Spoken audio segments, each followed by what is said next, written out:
I'm not the kind of person to open up to people about traumatic experiences, but I just feel like I have to get this story out somewhere.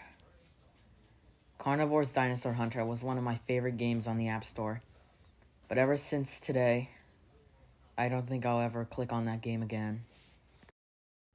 I had just recently re-downloaded the mobile port of the Carnivores 2 game, and before this experience happened, I had played a little bit and gotten a little bit of credits, but not too many credits, unfortunately.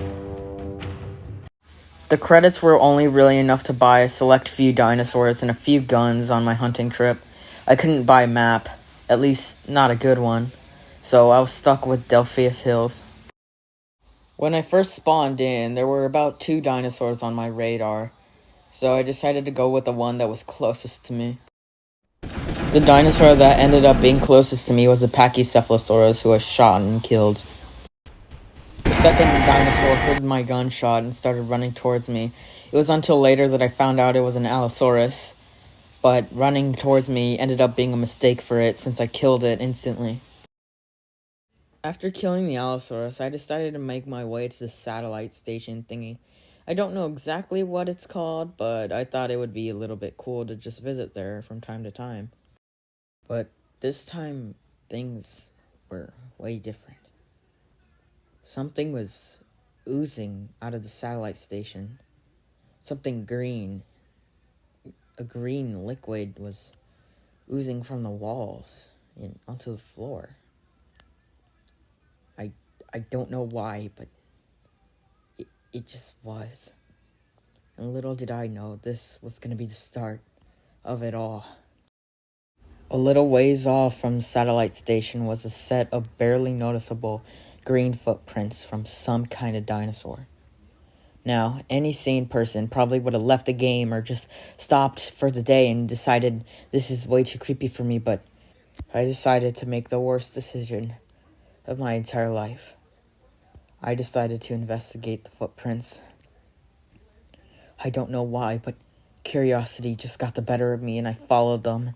I followed them for a good 5 minutes before I saw the creature that these footprints had belonged to. The animal that the footprints belonged to ended up being a Chasmosaurus. It looked weird, made weird sounds.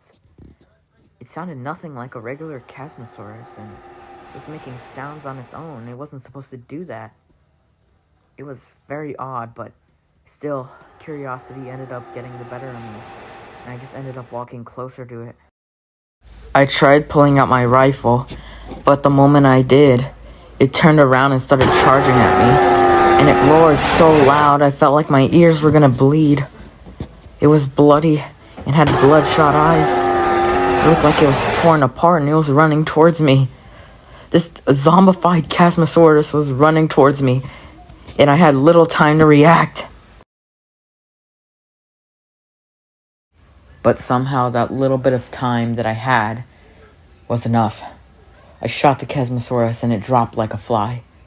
But the moment it fell and touched the ground, its head exploded into almost 1,000,000 pieces. And its head fell down the side of a cliff. Tiny little cliff.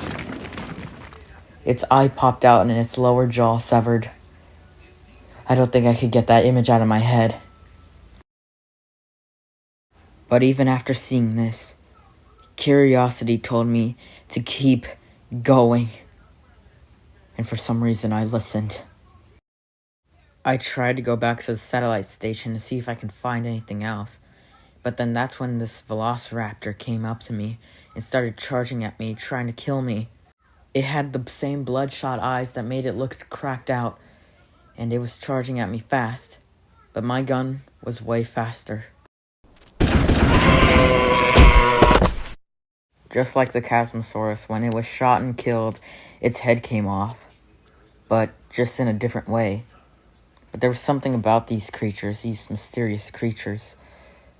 Whenever they died, their head came off. It was almost like a survival instinct or something. It was interesting and it fascinated me. And it fascinated me a little too much. That's why I decided to continue a little more. I had finally made it back to the satellite station.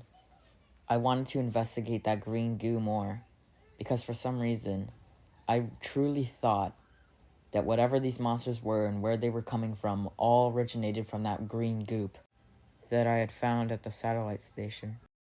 When I finally got back to the part of the satellite station which held the green goop, my theory was proven correct. I saw a little ankylosaurus starting to drink the green goop. I don't know why it was drinking it, but as soon as it was done drinking, it started wailing. The ankylosaurus's skin started to peel, and its eyes started bulging out of its socket.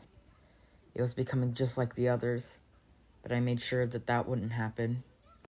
Once the ankylosaurus was dead, and there was one less monster to deal with, I decided that I should still continue on. I don't know why, but felt like something was calling me. Something I needed to do. I don't know why I didn't just leave here, but I was too intrigued to not continue on. I started walking around aimlessly.